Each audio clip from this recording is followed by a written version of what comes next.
صدیوں پہلے ملک خراسان پر بخت شاہ نامی ایک بادشاہ حکومت کرتا تھا۔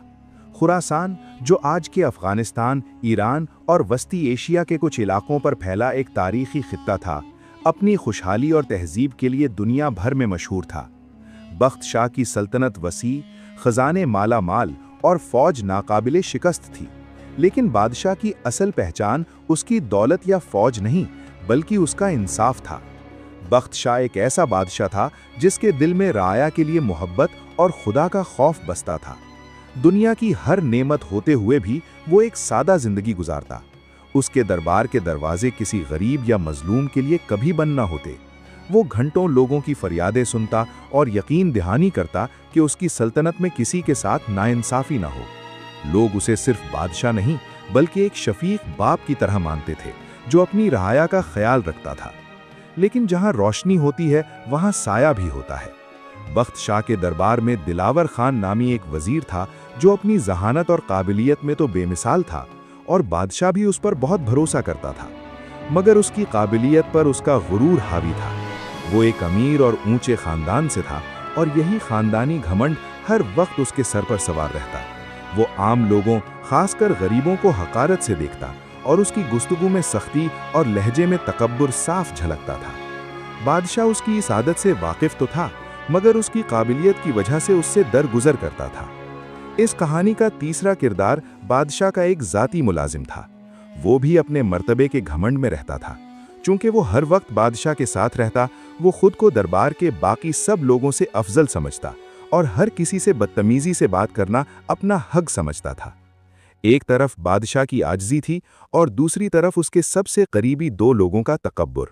یہی وہ پس منظر تھا جس میں تقدیر ایک ایسا طوفان لانے والی تھی جو نہ صرف ان تینوں کی راہیں جدا کر دے گا بلکہ ان کے کردار کا اصلی چہرہ بھی سب کے سامنے لے آئے گا۔ ایک دن بادشاہ بخت شاہ اپنے مغرور وزیر دلاور خان اور اسی ملازم کے ساتھ ایک اہم سفر پر نکلا۔ تینوں بہترین گھوڑوں پر سوار اپنی منزل کی طرف رواں دواں تھے۔ وہ ایک وسیع صحرا سے گزر رہے تھے جہاں دور دور تک ریت کے ٹیلوں کے سوا کچھ نہ تھا۔ سفر سکون سے کٹ رہا تھا کہ اچانک آسمان کا رنگ بدلنے لگا۔ دیکھتے ہی دیکھتے سورج سیاہ بادلوں میں چھپ گیا اور دن میں رات کا گمان ہونے لگا۔ ٹھنڈی ہوائیں خوفناک آندھی میں بدل گئیں اور ریت کا ایک ایسا طوفان اٹھا کہ کچھ بھی دیکھنا ناممکن ہو گیا۔ گھوڑے بدکے اور ہر طرف افراتفری مچ گئی۔ اس شدید طوفان نے تینوں کو ایک دوسرے سے جدا کر دیا۔ ہر کوئی اپنی جان بچانے کی فکر میں کسی انجان سمت بھاگ نکلا۔ کئی گھنٹوں بعد جب طوفان تھما تو ہر طرف تباہی کا منظر تھا۔ بادشاہ، وزیر اور ملازم تینوں ایک دوسرے سے میلوں دور صحرا میں بالکل تنہا تھے۔ وہ ایک دوسرے کو آوازیں دیتے رہے، مگر ان کی پکار ریت کے ٹیلوں میں گم ہو کر رہ گئی۔ اب ان کا مقابلہ صرف تنہائی سے نہیں بلکہ بھوک، پیاس اور بے سمتی کے خوف سے بھی تھا۔ بخت شاہ، جو ہمیشہ شان و شوکت میں رہتا تھا، آج صحرا کی بے رحمی کے سامنے بے بس تھا۔ اس کا وزیر، جو اپنی عقل پر ناز کرتا تھا، آج اس کی کوئی تدبیر کام نہ آ رہی تھی، اور اس کا ملازم، جو اپنے عہدے پر اکڑتا تھا، آج ایک عام بھٹکے ہوئے مسافر سے زیادہ کچھ نہ تھا۔ شاید یہ صرف موسم کا قہر نہیں تھا بلکہ تقدیر کا ایک اشارہ تھا، ایک ایسی آزمائش جس نے ان تینوں سے ان کے عہدے، دولت اور طاقت چھین کر انہیں ان کے حقیقی نفس کے ساتھ تنہا چھوڑ دیا تھا۔ اب نہ کوئی بادشاہ تھا، نہ وزیر، نہ ملازم، صرف تین انسان تھے جو اپنی بقا کی جنگ لڑ رہے تھے، اور اسی عالم میں ان کی قسمت انہیں ایک ایسی جگہ لے جانے والی تھی جہاں ایک اندھا فقیر ان کا منتظر تھا۔ طوفان تھمنے کے بعد جب ہر کوئی اپنے ساتھیوں کو تلاش کر رہا تھا، سب سے پہلے بادشاہ کے ملازم کو کچھ فاصلے پر ایک چھوٹی سی جھونپڑی نظر آئی۔